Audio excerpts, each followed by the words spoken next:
Hello everyone, welcome to my YouTube channel Sada study foundation batch में। तो बच्चों, फिर से आप सबों का हार्दिक अभिनंदन है मेरे यूट्यूब चैनल पे। तो आज की इस वीडियो में हम हिस्ट्री यानी इतिहास का चैप्टर नंबर 1 यूरोप में राष्ट्रवाद का उदय का हम जिक्र करेंगे और इससे रिलेटेड जितने भी थ्योरी ऑब्जेक्टिव और सब्जेक्टिव क्वेश्चन है उस सब का हम आपको नोट्स एवं वीडियो के साथ आपको प्रोवाइड कराएंगे। तो हम अभी इसका थ्योरी बताने वाले हैं। इसको थ्योरी को देख लीजिए। 100% मेरा दावा है, 100% हम गारंटी के साथ कहते हैं कि आपका एक भी क्वेश्चन इस चैप्टर से नहीं छूटेगा, ऑब्जेक्टिव हो या फिर सब्जेक्टिव या शॉर्ट कुछ भी हो नहीं छूटेगा। तो देर न करते हुए वीडियो को स्टार्ट करते हैं। तो हमारा चैप्टर है क्या है? चैप्टर का नाम है यूरोप में राष्ट्रवाद। यूरोप में राष्ट्रवाद। तो यूरोप में राष्ट्रवाद से रिलेटेड जो अथी है उसको हम देखेंगे कि इसमें कौन कौन से बात इस चैप्टर में बताए गए हैं, हमको कौन कौन से रिलेटेड थ्योरी हैं, इसमें क्या हुआ है, इतिहास है तो पुराने बीते हुए बात को ही बताएगा इसमें। तो इसमें हमारा फर्स्ट जो टॉपिक है वो है हमारा राष्ट्रवाद। राष्ट्रवाद क्या है? व्हाट इज राष्ट्रवाद? तो राष्ट्रवाद क्या है? तो राष्ट्रवाद जो होता है वो अपने राष्ट्र के प्रति प्रेम की भावना को ही राष्ट्रवाद कहते हैं। अपने राष्ट्र के प्रति, अपने समझिए राष्ट्र यानी स्टेट के प्रति प्रेम की भावना, स्नेह की भावना को ही हम राष्ट्रवाद कहते हैं। लव की भावना यानी फील ऑफ लव, अपने राष्ट्र के प्रति हमें कितना प्रेम है, इस सब को ही हम राष्ट्रवाद के नाम से जानते हैं। अब हमारा अगला टॉपिक है, अगला हेडिंग कि राष्ट्र क्या है। राष्ट्र क्या है? वो तो राष्ट्रवाद था, अब राष्ट्र क्या है तो इसको हम जानेंगे। तो राष्ट्र क्या है, इसको जानने के लिए राष्ट्र क्या है, तो राष्ट्र जो है वो उसको डिफाइन करने के लिए एक व्यक्ति थे जिनका नाम हम आपको बता रहे हैं, जिनका नाम था अर्नेस्ट रेस्टर। जिनका नाम था अर्नेस्ट रेनर के अनुसार जो होता है उन्होंने ही राष्ट्र को डिफाइन किया था। अर्नेस्ट रेस्टर ने ही अर्नेस्ट रेनर के अनुसार समान भाषा, नस्ल, धर्म से बने क्षेत्र को राष्ट्र कहते हैं। जो व्यक्ति थे अर्नेस्ट रेनर, इन्होंने ही राष्ट्र को डिफाइन किया था। इसके अनुसार था कि सामान्य भाषा, नस्ल, धर्म से बने क्षेत्र को ही, यानी समान भाषा हो गया, उसमें रिलेटेड जितने भी प्रकार के धर्म से बने जो क्षेत्र हैं, एरिया हैं, उस सभी को मिला के हम राष्ट्र कहते हैं। तो यहाँ तक क्लियर है। अगला है, इसी में पॉइंट नंबर 2 है कि एक राष्ट्र जो होता है वो लंबे प्रयास, त्यागों और निष्ठा का चरम बिंदु होता है। बिल्कुल सही बात है जी। एक राष्ट्र जो होता है उसमें सब कुछ प्रयास होता है, प्रयास करते हैं, हम त्याग देते हैं, बलिदान करते हैं अपने आप को। जितने भी देश के जवान हैं वो सब क्या करते हैं, राष्ट्र के लिए समर्पित होते हैं, वो हमेशा तत्पर रहते हैं अपने देश की सुरक्षा के लिए। तो हमें एक चरम बिंदु माना जाता है उसके लिए।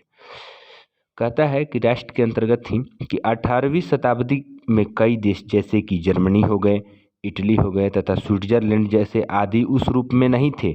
यानी जो इटली हो गए, पहले के जो राष्ट्र थे जैसे कि जर्मनी, इटली और स्विट्जरलैंड, वो उस रूप में नहीं थे जैसे कि वो आज दिखते हैं। पहले उतना विकसित नहीं थे जैसे कि वो आज दिखते हैं। वो छोटे छोटे राज्यों में विभाजित थे जिनका अपना एक स्वतंत्र शासक होता था। वो अब बड़े विशाल शहर के रूप में, बड़े बड़े राष्ट्र के रूप में विकसित हो चुके हैं। लेकिन पहले जो था छोटा छोटा गांव की तरह, गांव तो नहीं कह सकते लेकिन उसी आकार का समझिए, छोटे छोटे था, जिसमें छोटे छोटे राजा राज करते थे। एक स्वतंत्र शासक होता था जिसके लिए निगरानी में वो सारे अपना कार्यकाल अपना करता था। अगला पॉइंट है बाबा आपका, अगला पॉइंट है कि नेपोलियन संहिता इसमें हुआ था। नेपोलियन यूरोप में जो हुआ था वो नेपोलियन संहिता हुआ था। कब? 1804 की नेपोलियन संहिता। इसमें क्या हुआ था? तो इसे 18 से नेपोलियन संहिता को कब लागू किया गया था? 1804 में। इसको याद रखिएगा, नेपोलियन संहिता को 1804 ईस्वी में लागू किया गया था। किसके जी? इसने जन्म पर आधारित विशेषाधिकारों को समाप्त कर दिया था। किसने? नेपोलियन संहिता ने। नेपोलियन नाम का एक व्यक्ति था जिन्होंने 1804 में नेपोलियन संहिता लागू किया और उसके जन्म पर ही वो अपने आधारित विशेषाधिकार जो अधिकार मिलते थे उसको क्या कर दिया था, समाप्त कर दिया था, हटा दिया था। और इसने न केवल न्याय के समक्ष समानता स्थापित की थी, इसने न्याय के समक्ष केवल समानता स्थापित नहीं की थी, बल्कि संपत्ति यानी जो दौलत होता है उसको अधिकार को भी सुरक्षित करने का इसने नियम लगा दिया था। किसने? नेपोलियन नामक व्यक्ति जो था उसने लगाया था ये नियम। नेपोलियन संहिता किसने लगाया था पूछेगा तो बताइएगा, नेपोलियन नामक व्यक्ति ने लगाया था। चलिए तो अगला पॉइंट है आपका वियना कांग्रेस। वियना कांग्रेस के अंतर्गत कौन सी समझौता हुआ था उसको हम देखेंगे। तो वियना कांग्रेस में क्या अंतर्गत आते हैं, तो वियना कांग्रेस में आपको बताया गया है कि 1815 में ब्रिटेन, प्रसा, रूस और ऑस्ट्रिया जैसे यूरोपीय शक्ति, इस सब देश है बाबू, ब्रिटेन, प्रसा, रूस, ऑस्ट्रिया यूरोपीय कंट्री है, इस सब ने मिलकर नेपोलियन को हराया था। और देखिए यूरोपीय शक्ति के प्रतिनिधि यूरोप के लिए एक समझौता तैयार करने के लिए वियना में इकट्ठा हुए थे। ये सब लोग क्या हुए थे, एक समझौता करने के लिए वियना नामक जगह है जहाँ पे वियना समझौता हुआ था, वहीं पे ये लोग वियना नामक जगह पे सारे लोग इकट्ठा होकर एक समझौता तैयार किए थे। और उसका अध्यक्षता किसने किया था, उसका हेडिंग कौन किया था, मतलब उसका संभाला था किसने, तो ऑस्ट्रिया का चांसलर ड्यूक मेटरनिख ने संभाला था। ऑस्ट्रिया का चांसलर ड्यूक मेटरनिख ने संभाला था। पूछ देगा आप सब्जेक्टिव व्यू से कि ऑस्ट्रिया का चांसलर कौन था, तो ड्यूक मेटरनिख, इसको भूलिएगा मत, याद रखिएगा, इसको याद रखिएगा, भूलिएगा मत, ड्यूक मेटरनिख। और वियना कांग्रेस में कौन सा किसकी अध्यक्षता में हुई, तो भी ड्यूक मेटरनिख ही होगा, तब भी ड्यूक मेटरनिख ही होगा। अब हमारा अगला टॉपिक, अगला पॉइंट है नेपोलियन कौन था। बहुत नेपोलियन का चर्चा हो गया, अब नेपोलियन के बारे में हम जानेंगे कि आखिर कैसा व्यक्ति था, तानाशाह था कि कैसा था। तो नेपोलियन जो था बाबा वो कैसा था उसको देखिए। तो नेपोलियन एक जिसका जन्म कब हुआ था, 15 अगस्त 1769 में, यानी 15 अगस्त 1769 में हुआ था। और यह एक महान सम्राट था, महान राजा था, सम्राट था, समझिए, जिसने क्या किया था, अपने व्यक्तित्व और कार्यों से पूरे यूरोप को, इतिहास को प्रभावित कर दिया था। जिसने, समझिए कि साफ राजा जैसे होता है, अपने पूरा शासन चलाता है, अपना ही हुकूमत चलाता है, जो चाहेगा वो करेगा, उसी प्रकार ईवी नेपोलियन जो था, ये समझिए भयंकर सम्राट था, जो अपने प्रतिनिधित्व, अपने व्यक्तित्व, अपने स्वयं के और कार्यों से, अपना कार्य से, अपने कार्य करके पूरे यूरोप में जो था वो इतिहास को प्रभावित कर दिया था। और इसकी देखिए अपनी योग्यता के बल पर 24 वर्ष की आयु में भी यह अब क्या करता है, ये सेनापति बन गया। बताइए 24 साल की एज में, 24 इयर्स ओल्ड एज में इसने क्या किया, तो इसने जो है वो बन गया, सेनापति बन गया, वहाँ का सेनापति बन गया 24 साल की एज में। फिर उसने कई युद्धों में फ्रांसीसी सेना को भी दिल जीत लिया। कहाँ, कौन सी लड़ाई में जीता था, फ्रांसीसी सेना के युद्ध में, जब युद्ध चल रहा था तो उसमें फ्रांसीसी सेना को दिल जीत लिया युद्ध में जीतकर, और अपार लोकप्रियता हासिल कर ली। फिर उसने पीछे मुड़कर नहीं देखा और फ्रांस का भी शासक बन बैठा। बताइए 24 साल के एज में इसने पहले तो क्या किया, सम्राट बना, फिर सम्राट बनने के बाद पूरा इतिहास ही बदल दिया वहाँ का यूरोप में। फिर उसने 24 साल के एज में सेनापति बन गया। सेनापति बनने के बाद फिर फ्रांसीसी युद्ध में इसने दिल जीत लिया फ्रांसीसियों का, और फिर फ्रांसीसियों का दिल जीतने के बाद इसने फिर आगे बढ़ता रहा, रुका नहीं, इसने आगे संघर्ष करता रहा, और बाद में क्या हुआ कि यह फ्रांस का शासक भी बन बैठा। बताइए फ्रांस का शासक भी बन बैठा, वहाँ का राजा भी समझिए बन बैठा। अगला है बाबा आपका, अगला क्या है, अगला है आपका उदारवादिता क्या है, उदारवादिता के लिए, तो उदारवादिता का अर्थ क्या होता है, इसको यानी लिबराइजिज्म शब्द लातिनी भाषा के मूल शब्द लाइबर पर आधारित है। उदारवाद का अर्थ समझिएगा, लाइबरलिज्म शब्द लातिनी भाषा के मूल शब्द कहाँ से लिया गया है, लाइबर पर आधारित है, जिसका अर्थ होता है, उदारवाद का अर्थ में लाइबर का अर्थ क्या होता है, तो स्वतंत्रता, फ्रीडम यानी आज़ादी। जो था एक नए मध्यम वर्ग के लिए उदारवाद का अभिप्राय था व्यक्ति के लिए आज़ादी व कानून के समक्ष समानता। यानी उदारवाद पूछेगा क्या है तो उदारवाद बताइएगा, जिसका अर्थ होता है लातीनी भाषा के मूल शब्द लाइबर पर आधारित होता है, जिसका अर्थ होता है स्वतंत्रता, आज़ादी। और ये क्या था जी, तो नए मध्यम वर्ग के लिए, मध्यम वर्गों के लिए जो था वो व्यक्ति के लिए आज़ादी और कानून के प्रति समानता का बोध कराता है। उदारवाद व्यक्ति को आज़ादी दिलाता है, उसे समझिए मुक्त करा देता है और कानून के समक्ष अपनी समानता को हमेशा तत्पर रहता है। अब है आपका पॉइंट है आपका रूढ़िवादी। क्या है? रूढ़िवादी। अब रूढ़िवादी क्या है? तो रूढ़िवादी में देखिए, रूढ़िवादी में है कि एक ऐसा राजनीतिक दर्शन जो परंपरा स्थापित संस्थानों, पौराणिक परंपराओं आदि रिवाजों पर बल देता हो। यानी एक ऐसा राजनीतिक दर्शन, एक ऐसा राजनीतिक में दर्शन जो कि परंपरा से चलती आ रही, जो पिछले हमेशा जो हमारे पूर्वज थे वैसे हमेशा जो काम करते थे उसी तरह चलते आ रही, और स्थापित संस्थान, जहाँ पे संस्थान को समझिए रखा गया है, वहाँ का स्थापित किया गया है उसको, और पौराणिक परंपरा, पीछे वाली परंपरा और रिवाजों के बल देता है रूढ़िवादी। रूढ़िवादिता पुरानी समझिए परंपराओं को, रीति रिवाजों को बल देता है, मजबूती करता है, पुरानी परंपराओं को हमको याद दिलाता है। रूढ़िवादिता एक राजनीतिक दर्शन होता है जो कि पौराणिक संस्था, परंपरा, रिवाजों को बल देता है। अगला हेडिंग है आपका कुलीन वर्ग। अब कुलीन वर्ग क्या होते थे? तो ये जमीन के मालिक कहलाते थे। कौन? कुलीन वर्ग। उस समय जो थे वो कुलीन वर्ग किसे कहते थे? तो वो जमीन के मालिक हुआ करते थे कुलीन वर्ग। कुलीन जो वर्ग थे वो जमीन के मालिक थे, और इन्होंने क्या किया? इन्होंने देखिए क्या किया है, जो थे यूरोपीय महाद्वीप का सबसे शक्तिशाली वर्ग था। यूरोपीय जो कंट्री थे, यूरोपीय जो महाद्वीप थे, उनका सबसे शक्तिशाली वर्ग में कुलीन वर्ग को ही माना जाता है। तो आपसे ऑब्जेक्टिव दृष्टि से यह क्वेश्चन पूछ लेगा कि यूरोपीय महाद्वीप का सबसे शक्तिशाली वर्ग कौन है, तो आपको याद रखना होगा कुलीन वर्ग। क्या? कुलीन वर्ग भूलिएगा मत, इसको याद रख ले रही। अगला है बाबा कि निरंकुशवाद। अब क्या है? टॉपिक है कि निरंकुशवाद। अब निरंकुशवाद क्या है? तो एक इसमें है कि एक ऐसी सरकार या शासन व्यवस्था जिसकी सत्ता पर, एक ऐसी सरकार या सत्ता व्यवस्था जिसकी सत्ता पर किसी भी प्रकार का कोई अंकुश ना हो। यानी अंकुश का अर्थ होता है किसी प्रकार का अधिकार ना हो।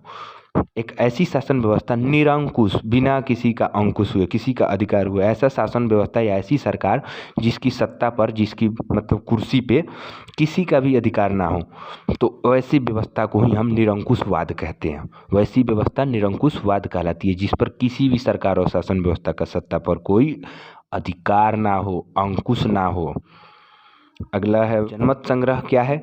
इसको देखिए, एक प्रत्यक्ष मतदान जिसके द्वारा एक क्षेत्र की सारी जनता से किसी प्रस्ताव को स्वीकार या अस्वीकार करने के लिए पूछा जाता है। एक प्रत्यक्ष मतदान यानी जनमत संग्रह में क्या होता है, जनता को संग्रहित किया जाता है और जिसमें एक प्रत्यक्ष मतदान होता है, यानी मत वोट देते हैं लोग, जिसके द्वारा किसी भी एरिया या किसी भी क्षेत्र की सारी जनता, वहाँ की जितने उपलब्ध एरिया में जो लोग रहते हैं, उस सारी जनता को एक प्रस्ताव को स्वीकार या अस्वीकार करने के लिए पूछा जाता है। जैसे कि हम आपको एग्जाम्पल दें, जैसे कि इलेक्शन होता है तो आपको चुनाव में जाने के लिए बोला जाता है, तो वोट देने जो लोग जाते हैं वो जिससे संतुष्ट होते हैं उसी को वोट देते हैं, और जिससे असंतुष्ट होते हैं उसको वोट नहीं देते हैं। तो ठीक उसी प्रकार इसमें भी था कि एक प्रत्यक्ष मतदान होता था, यानी प्रत्यक्ष वोट होता था उस एरिया में, कि जो लोग इससे असंतुष्ट है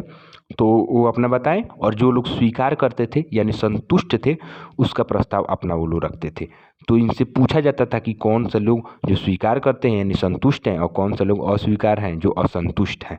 तो इस जनमत संग्रह में यही चीज हुआ करता था। अगला है बाबा यूटोपिया, यानी यूटोपिया। देखिए, एक ऐसा समाज की कल्पना जो इतना आदर्श है उसका साकार होना लगभग असंभव है। यूटोपिया एक ऐसा समाज की कल्पना, मतलब समझिए कि एक यूटोपिया जो था एक ऐसा समाज था जिसका कल्पना करना इतना आदर्श है, मतलब इतना अच्छा है ना, मत पूछिए। उसका साकार लगभग असंभव है, यानी उसको साकार करना, उसको उस तरह का यति करना कल्पना ही नहीं कर सकते, असंभव है। अगला है रूमानीवाद। रूमानीवाद अगला टॉपिक है आपका रूमानीवाद। अब रूमानीवाद क्या है? तो एक ऐसा सांस्कृतिक आंदोलन जो एक खास तरह की राष्ट्र की भावनाओं का विकास करना चाहता है।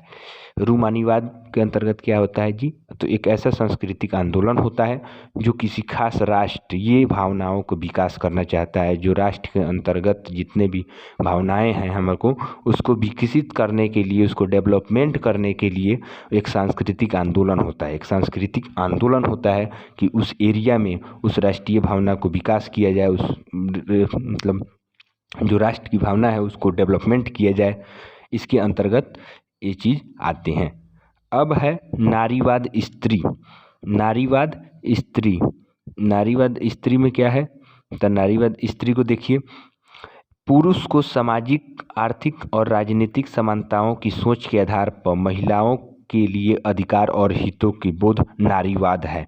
नारीवाद स्त्री में क्या होता है कि पुरुषों को जो है ना वो समाज की दृष्टि से, आर्थिक पैसा कौड़ी की दृष्टि से और राजनीतिक, यानी राजनीतिक में समझ गए नेताई वगैरह आप कह सकते हैं उसको, राजनीतिक की दृष्टि से समानता की सोच के आधार पर महिलाओं को अधिकार और हितों का बोध कराना था हमको नारीवाद। यानी महिलाओं को भी ये अधिकार होना चाहिए कि वो भी समाज में खुल के जिए, पैसा कमाए और राजनीतिक में भी भाग ले, उसे सब चीज़ का समानता का अधिकार हो। इसका सेंस यही था नारीवाद स्त्री में। अब है जू कर्स। क्या था इसमें? तो इसमें जो था ना वो प्रसा का एक सामाजिक श्रेणी का नाम जिसमें बड़े बड़े जमींदार शामिल थे। जूकर्स एक ऐसा सामाजिक श्रेणी था, एक ऐसा सोशल श्रेणी था, सीरीज था, जिस श्रेणी का नाम जिसमें बड़े बड़े लोगों का नाम, बड़े बड़े जमींदारों को नाम जो था उसमें शामिल था। बड़े बड़े लोग जो जमींदार थे उन सबों का नाम इसमें सामाजिक श्रेणी में शामिल था। यह कहाँ की थी? प्रसा की एक सामाजिक श्रेणी थी जिसमें बड़े बड़े जमींदारों का नाम था, जिसे ही हम जूकर्स के नाम से जानते हैं। अगला है बाबा यूरोप में राष्ट्रवाद। अब आइए, हम लोग यही हमारा हेडिंग भी था, यानी इसको कहिए चैप्टर का नेम भी था यूरोप में राष्ट्रवाद। तो अब आ गए हम अपने फिर से वहीं। यूरोप में राष्ट्रवाद क्या था? तो यूरोप में राष्ट्रवादी चेतनाओं की शुरुआत फ्रांस से होता है। कहाँ से होता है? यूरोप में राष्ट्रवाद यानी राष्ट्र के प्रति, राष्ट्रवाद शुरू में राष्ट्र के प्रति प्रेम की भावना हमें कहाँ से जागृत होती है? तो फ्रांस से जागृत होती है। कहाँ से बेटा? फ्रांस से। अगला है बाबा कि 1789 ईस्वी में 1789 की फ्रांसीसी क्रांति। अब आइए, अब फ्रांसीसी क्रांति होती है, कब होती है?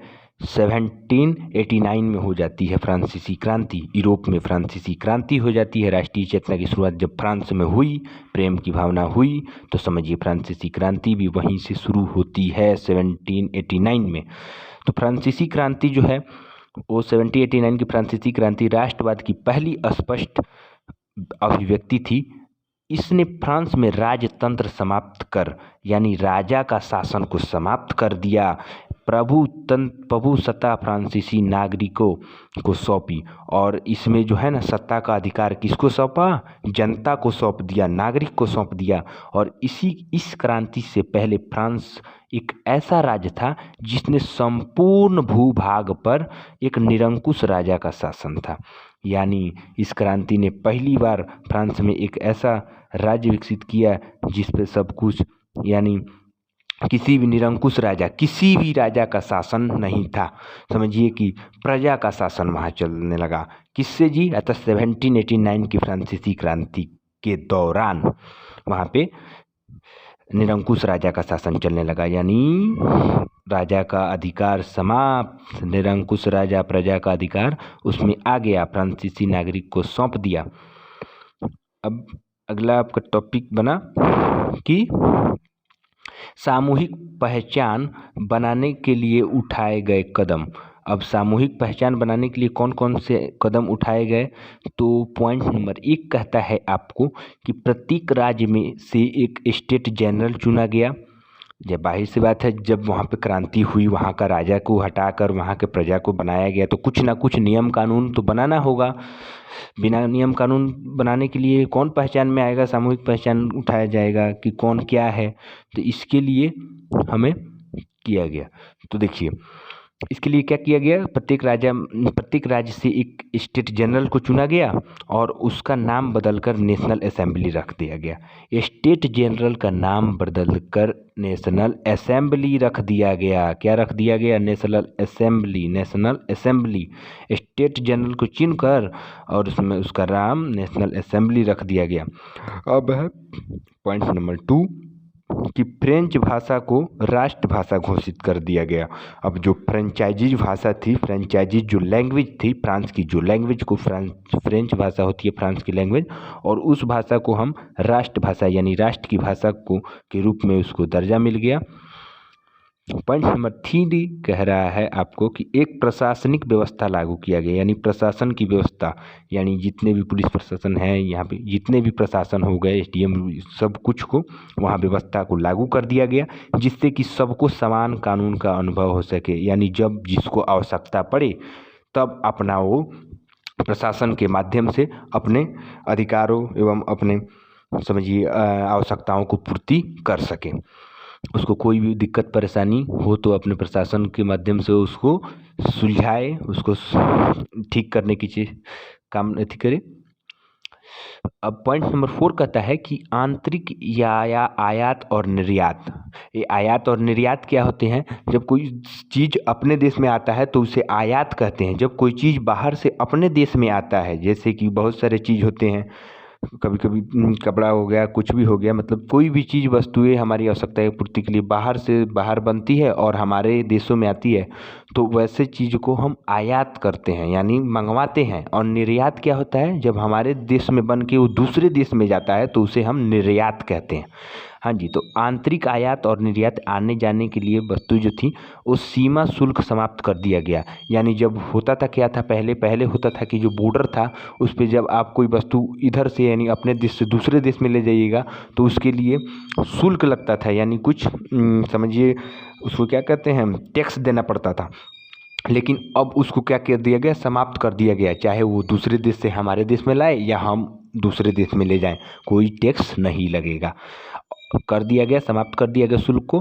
भार तथा माप की एक समान व्यवस्था को लागू कर दिया गया। अब भार भी, अब उसकी जो वेट होती थी उसको भी माफ़ कर दिया गया और एक नियम कानून लगा दिया गया, एक कोई नियम, खास नियम लगा दिया गया, उसके अंतर्गत ये सारी चीज़ों को बांध दिया गया। पॉइंट नंबर 2 का नेक्स्ट पॉइंट कहता है कि स्कूल और कॉलेज के छात्राओं द्वारा समर्थन के रूप में क्लब का गठन किया गया। किसका गठन किया, क्लब, जिसका नाम दिया गया जैकोबिन क्लब। पूछ सकता है, इसको इम्पोर्टेंट मानिएगा। स्कूल और कॉलेज के छात्राओं के समर्थन के रूप में एक क्लब का गठन किया गया, जिस क्लब का नाम क्या था, तो जिस क्लब का नाम था Jacobin club, Jacobin club, Jacobin club, Jacobin club. हाँ जी, तो आगे आइए, पॉइंट है कि फ्रांस की आर्मी ने समर्थन के तौर पर हर विदेशी क्षेत्र में भेज दिए गए, जिससे कि राष्ट्रवादी भावना और बढ़ती चली गई। यानी फ्रांस में जो आर्मी, जो जवान थे ना, आर्मी की जो सेना थे, उसके समर्थन के तौर पर उसे विदेश में भेज दिया गया, विदेशी क्षेत्र में भेज दिया गया, जिससे कि राष्ट्रवादी भावना, उसमें राष्ट्र के प्रति प्रेम की भावना और बढ़ती ही जाए। वो अब तो नेपोलियन अपना समझिए कि सेनापति से क्या कहते हैं उसको, सेनापति से शासक बन बैठा, तो शासक बन बैठा तो जाहिर सी बात है अपना शासन चलाएगा। तो शासन चलाएगा तो देखिए क्या किया नेपोलियन के शासनकाल में, क्या क्या हुआ, नेपोलियन ने क्या क्या किया।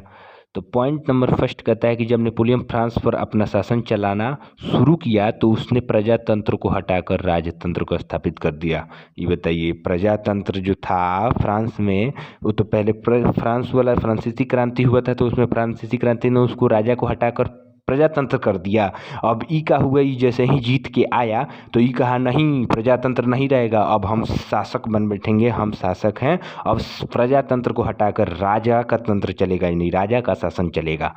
तो इसने राजतंत्र को फिर से अपना लिया। अब कह रहा है कि नागरिक संहिता और नेपोलियन का 1804 की संहिता में क्या थे, तो इसमें थे कानून के समक्ष। इसमें मतलब इन्होंने एक नियम कानून फिर लगाया। इसने जब कहा कि प्रजातंत्र रहेगा, प्रजातंत्र को हटाकर सॉरी राजतंत्र रहेगा, तो इसमें एक नियम लगाया कि कानून के समक्ष सबको बराबर रखा जाएगा, यानी कानून की दृष्टि में सब कोई समान रहेगा। और संपत्ति का अधिकार को सुरक्षित बनाया जाएगा। जितने भी धन दौलत है उसको सबको अधिकार को हम सुरक्षित रखेंगे, उसको सुरक्षित का अधिकार हम देंगे। भू दासत्व जागरूकता शुल्क से मुक्ति दिलाई जाएगी, यानी भूमि दासत्व जागरूकता शुल्क जितने भी लगते थे उस सब से हम क्या करेंगे, आपको मुक्ति दिलाएंगे, नहीं लगेंगे, आपको शुल्क देने नहीं पड़ेंगे।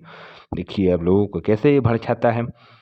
जैसे कि मुखिया लोग या फिर अन्य कोई भी जब इलेक्शन आता है जैसे भड़काता है लोग कि हम बिजली देंगे, सड़क बनवाएंगे, आपका घर बनवाएंगे, ये सब करेंगे, उसी तरह ये भी अब जनता को भड़काता है। तो देखिए कैसे भड़काता है। फिर अब कहता है जागीरदार जागीरदारी।